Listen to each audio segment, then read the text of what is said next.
Hello friends, कैसे हैं आप सब। आई होप आप सब अच्छे होंगे और बहुत एग्ज़ाम देने के बाद रिलैक्स महसूस कर रहे होंगे।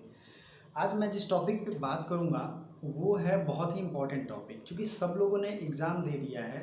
एग्ज़ाम देने के बाद सबसे बड़ा जो बात आता है निकल के सामने वो ये आता है कि काउंसलिंग में कौन कौन से डॉक्यूमेंट्स होंगे, काउंसलिंग क्या होता है, किस तरीके से होता है। इस पे मैंने एक अलग वीडियो बनाया है। रिजल्ट कब आएगा, सब चीज़ मैंने अलग अलग वीडियो के माध्यम से आप तक पहुंचाया है। But there is a difference. आपको ये चीज़ समझना चाहिए, काउंसलिंग की पूरी प्रोसेस एक प्रोसीजर फॉलो होती है, ठीक है। लेकिन उस प्रोसीजर में कुछ पेपर्स एंड डॉक्यूमेंट्स बहुत ज़्यादा इम्पॉर्टेंट होते हैं। तो मैं आपसे यही कहना चाहूँगा, जो भी डॉक्यूमेंट्स आपके ज़रूरी हैं, क्योंकि मुझे BHU से मैंने UG भी किया है और PG भी किया है, मास्टर्स भी मैंने वहाँ से किया है। तो आपके लिए जो जो चीज़ें होंगी वो मैं आपको अभी से बता देता हूँ। सबसे पहले, जिस ईमेल आईडी और पासवर्ड से आपने एडमिट कार्ड डाउनलोड किया था वो ईमेल आईडी पासवर्ड आपके पास होनी चाहिए। बहुत लोगों के डेली मैसेजेस आते हैं कि सर हमारा एडमिट कार्ड या तो खो गया है या फिर ईमेल आईडी पासवर्ड कहीं खो गया है। तो most of the important fact, जो बेसिक चीज़ें हैं वो नहीं खोनी चाहिए। आपका एडमिट कार्ड नहीं खोना चाहिए, क्योंकि जब आप एंट्रेंस देने गए होंगे तो वहाँ पे उस पर साइन होता है और मुहर लगती है। तो ये दोनों चीज़ें ध्यान रखनी चाहिए। लेकिन आपको इस चीज़ की पूरी जानकारी होनी चाहिए कि क्या क्या डॉक्यूमेंट्स चाहिए। तो सबसे पहले जो ईमेल है उस पर एक ईमेल आएगा BHU के लिए, ठीक है, कि इस शिफ्ट में और इस तारीख को आपका काउंसलिंग है। अगर आपको काउंसलिंग के लिए बुलाया जाता है तो आपके मार्क्स बहुत कम है, लगभग जितने भी लोग हैं सबको मैंने जवाब दे दिए हैं कि इतने मार्क्स में आपका हो पाएगा, नहीं हो पाएगा। बहुत ज़्यादा डरने की भी ज़रूरत नहीं है और बहुत ज़्यादा घबराने की भी ज़रूरत नहीं है, ठीक है। तो ईमेल आप खोलोगे, उस पर चेक करते रहना है, काउंसलिंग लेटर आएगा। हाँ, काउंसलिंग लेटर जब जाना शुरू हो जाएगा मैं आपको नोटिफाई कर दूंगा।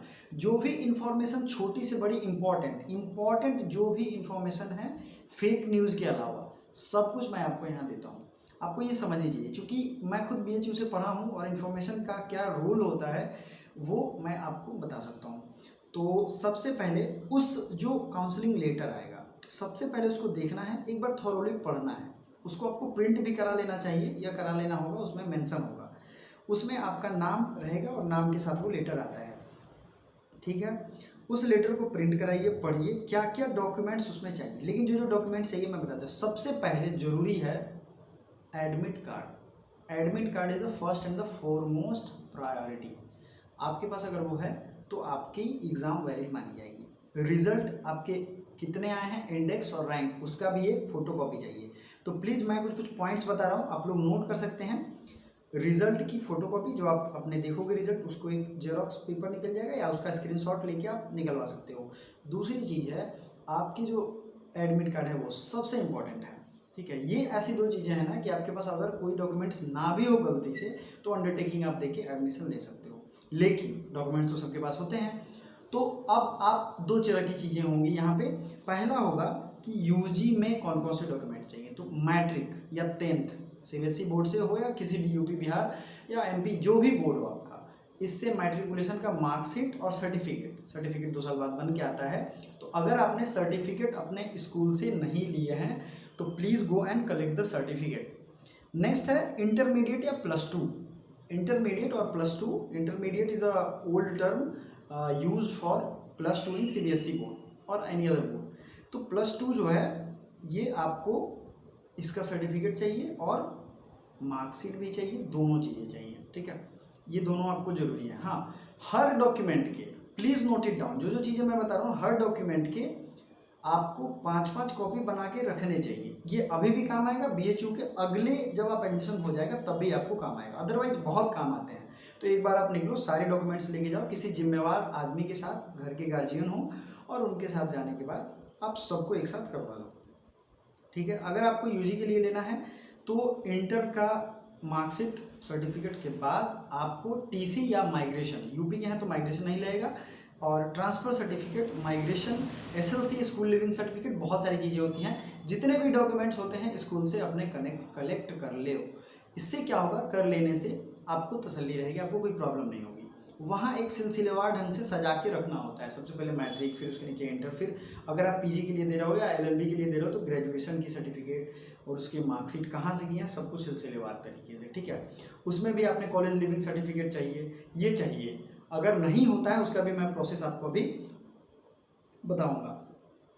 मोस्ट इम्पॉर्टेंट आपके इस काउंसलिंग प्रोसेस में ज़रूरी क्या है कि आपके पास डॉक्यूमेंट्स हैं तो ठीक है, अदरवाइज आपने कितना ज़्यादा डॉक्यूमेंट्स में मतलब आपके पास नहीं है, उसके लिए आपके पास एक फॉलोड रीज़न होना चाहिए कि इस रीज़न से मेरे पास नहीं है, इस टाइम तक मैं जमा कर दूंगा या खुद दूंगी, ठीक है। SC ST OBC जो सर्टिफिकेट्स होते हैं, EWS सर्टिफिकेट होते हैं, वो आपके पास होना चाहिए।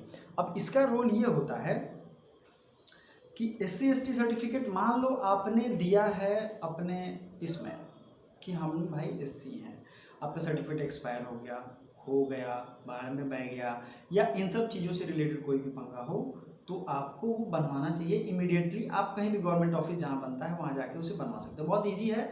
अगर वो नहीं होगा तो मैं बता दे रहा हूँ एडमिशन रद्द भी हो जाता है कभी कभी इसकी वजह से, क्योंकि आपका रैंक कम है, आप जिद करोगे और उस केस में वहाँ कोई वैलिड रीज़न नहीं दे पाओगे, ठीक है।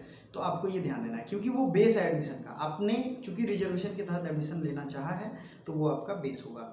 मार्कशीट, TC, माइग्रेशन जो भी है जहाँ तक है आपको रखना चाहिए। हाँ, अब कुछ लोगों के दिमाग में ये बातें आएंगी कि हमारे पास ये रीजन था, हमने 12 में खो दिया या हम जहाँ हैं वहीं छूट गया, लॉकडाउन में घर पे फंसे हैं। तो BHU इन सब मामलों में बहुत ही ज़्यादा लिबरल है। एक अंडरटेकिंग फॉर्म होता है, इसी साइज का होता है वो फॉर्म, इतने साइज का, ठीक है, मैंने भी दिया था। अंडरटेकिंग का मतलब होता है कि मान लो आपको कुछ नहीं है, आपने उस पर साइन करोगे, अपने रोल नंबर ये सब लिखोगे और कह दोगे कि सर दिसंबर तक हम अपने बाकी के सर्टिफिकेट्स ला के आपको दे देंगे।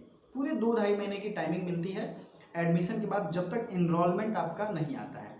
ऑफिस में, डीन ऑफ की ऑफिस में या जो भी आपकी फैकल्टी डिपार्टमेंट जो भी हो उसमें आप जाके उसे जमा कर सकते हो। अब जमा करोगे तो वो वही काम होगा, लेकिन आपका एडमिशन प्रोसेस नहीं रुकेगा। काउंसलिंग हो गई, उसके बाद सब्जेक्ट लॉकिंग की प्रोसेस होती है। सब्जेक्ट लॉकिंग के 24 आवर के अंदर आप पे पेमेंट का लिंक आ जाएगा। अब चूंकि ऑनलाइन पेमेंट होता है, मैं पीजी चूंकि किया था तो मैंने ऑनलाइन ही पेमेंट किया था, लेकिन मैं जब यूजी किया था तकरीबन 2-3 साल पहले, यूजी मतलब कि ग्रेजुएशन, तो उसमें मैंने वो क्या कहते हैं उसे ऑफलाइन पेमेंट ही दिया था। तो इन दोनों में चीज़ें में है, तो अब आप ऑनलाइन पेमेंट कर दोगे। पेमेंट करने का मतलब है कि आपकी सीट कंफर्म हो गई। तो काउंसलिंग के दिन टाइम से पहुंचिए, टाइम पे रहिए, किसी भी हाल में आपको देर नहीं होना है। कुछ पॉइंट्स और हैं जो मैं ऐड करना चाहूँगा। काउंसलिंग में किसी भी व्यक्ति को घबराने की ज़रूरत नहीं है। पहली चीज़, जिस दिन आपको काउंसलिंग पे बुलाया जाए उस दिन ही जाएं प्लीज़, ठीक है। सारे डॉक्यूमेंट्स लेके जाएं, किसी जिम्मेवार व्यक्ति के साथ जाएं। अभी प्रिकॉशन के साथ भी आप जाएंगे। अगर ऑनलाइन होता है तो ऑनलाइन का जो प्रोसेस होगा मैं आपको बताऊंगा और उसके लिए क्या क्या प्रोसेस है वो भी मैं बताऊंगा, ठीक है। तो आप अपडेट करने के लिए चैनल को सब्सक्राइब करें और सारे इंफॉर्मेटिव वीडियो जरूर देखें। Thank you so much.